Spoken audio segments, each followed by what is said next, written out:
दोस्तों नमस्कार, आपका स्वागत है मेरे चैनल मोटिवेशन फैक्ट में।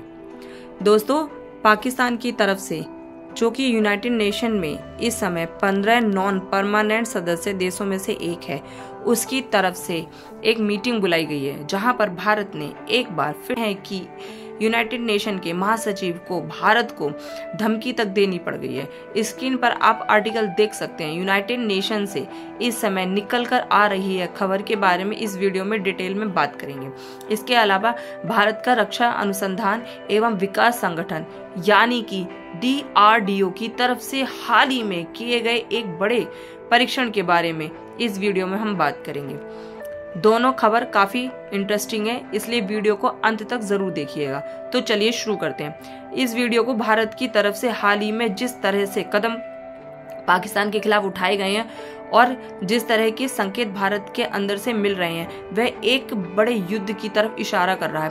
भारत की तरफ से कल ही यह फैसला लिया गया है कि पूरे देश के अंदर जो महत्वपूर्ण स्टेटस है वहां पर एक ड्रिल करवाई जाएगी, जिसमें सिविलियन को युद्ध के दौरान अपने आप को बचाने के साथ ही लोगों की मदद के लिए चीजों को सिखाया जाएगा। यह सब देखकर पाकिस्तान काफी ज्यादा डरा हुआ है और यूनाइटेड नेशन को भी डर लग रहा है कि भारत बड़ा हमला पाकिस्तान के ऊपर कर देगा।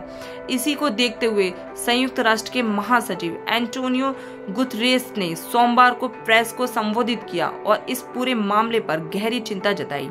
उन्होंने कहा कि भारत और पाकिस्तान के बीच तनाव पिछले कई सालों में अपने सबसे ऊंचे स्तर पर है। उन्होंने साफ कहा कि अगर इस समय संयम नहीं बरता गया तो हालात हाथ से निकल सकते हैं। गुरेश ने कहा, सैन्य टकराव कोई समाधान नहीं है। दोनों देशों को चाहिए कि वह शांति का रास्ता अपनाएं और टकराव से दूर रहें। अब संयम बरतने का समय है। उन्होंने यह भी कहा कि अगर भारत और पाकिस्तान चाहें तो संयुक्त राष्ट्र मध्यस्थता करने के लिए तैयार है। दरअसल उनका कहना था कि UN हर उस कोशिश का समर्थन करेगा जिससे तनाव कम हो और बातचीत के रास्ते खुले रहें। गुतेरेस ने पहलगाम हमले की भी कड़ी निंदा की है। उन्होंने कहा कि आम लोगों को निशाना बनाना पूरी तरह गलत है और जो लोग इस हमले के जिम्मेदार हैं उन्हें कानून के अनुसार सजा मिलनी ही चाहिए। इसके जवाब में भारत की तरफ से कहा गया है कि उनको तो सजा मिल जाएगी जिन्होंने इस घटना को अंजाम दिया है, लेकिन उनका क्या जिन्होंने इस घटना को करवाया है। अब समय आ गया है कि बड़ा सबक सिखाने का। इसी बीच पाकिस्तान ने यूनाइटेड नेशन में मीटिंग की रिक्वेस्ट भी डाली थी, जो कि पाकिस्तान का डर बताता है कि 5 मई को पाकिस्तान को USC यानी यूनाइटेड नेशन सिक्योरिटी काउंसिल की एक मीटिंग बुलाई जाएगी। पाकिस्तान इस समय USC का अस्थायी सदस्य है और इसी हैसियत से उसने यह बैठक बुलाई थी, लेकिन यह मीटिंग बंद दरवाजे के पीछे हुई और इसका कोई ठोस नतीजा नहीं निकला है। ना तो कोई बयान आया और ना ही कोई प्रस्ताव पास हुआ है। मीटिंग में पाकिस्तान ने फिर से भारत पर झूठे आरोप लगाए। पाकिस्तान के UN प्रतिनिधि आसिम इफ्तियार ने कहा है कि भारत जम्मू कश्मीर में सेना बढ़ा रहा है और भड़काऊ बयान दे रहा है। साथ ही उन्होंने सिंधु जल संधि को सस्पेंड करने को भी आक्रामक कदम बताया। लेकिन इस मीटिंग में किसी देश ने पाकिस्तान की बातों का समर्थन नहीं किया। भारत के पूर्व संयुक्त राष्ट्र राजपूत सैयद ने पहले ही कह दिया था कि इस तरह की बैठकों से कोई नतीजा नहीं निकलेगा, क्योंकि पाकिस्तान बस ध्यान भटकाना चाहता है। उन्होंने कहा कि पाकिस्तान UN की सदस्य का इस्तेमाल करके झूठा माहौल बनाना चाहता है, लेकिन दुनिया अब उसकी सच्चाई जानती है। पाकिस्तान को उम्मीद थी कि उसको बाकी देशों के समर्थन यहाँ पर मिलेगा, लेकिन कुछ भी देखने को नहीं मिला और पाकिस्तान को एक बार फिर से यूनाइटेड नेशन के मंच पर भारत की तरफ से मुंहतोड़ जवाब दिया गया है। बहरहाल बढ़ते हैं अगली खबर की तरफ, जो कि DRDO की तरफ से आ रही है। दरअसल DRDO और भारतीय नौसेना ने मिलकर एक देसी तकनीक से बनी मल्टी इन्फ्लुएंस ग्राउंड माइक यानी MIGM का सफल परीक्षण किया है। यह माइन खास तौर पर आधुनिक स्टेल्थ जहाजों और पनडुब्बियों को निशाना बनाने के लिए बनाई गई है। रक्षा मंत्रालय ने बताया कि MIGM से नौसेना की अंडर वाटर वॉरफेयर यानी पानी के नीचे लड़ाई की ताकत काफी बढ़ेगी। रक्षा और मंत्री राजनाथ सिंह ने भी डीआरडीओ, नौसेना और इंडस्ट्री को इस सफलता के लिए बधाई दी है। यह भारत के लिए एक गेम चेंजिंग हथियार को हो सकता है।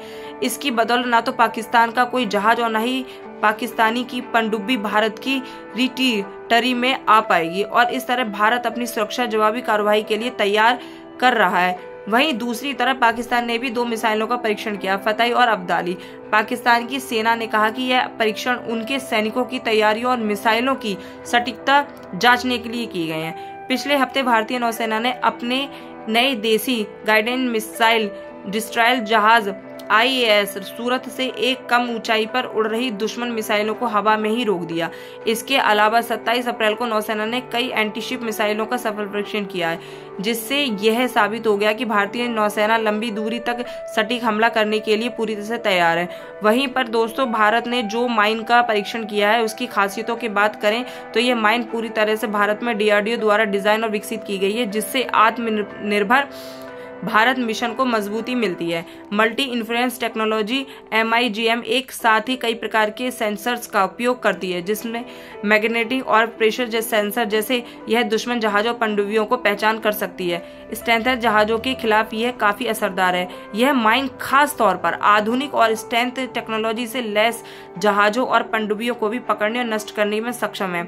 MIGM के आर्टिफिशियल इंटेलिजेंस और आधारित लॉजिक लगाया गया है कि जिससे यह माइन अपने आप तय कर सकती है कि कब और कैसे विस्फोट करना है।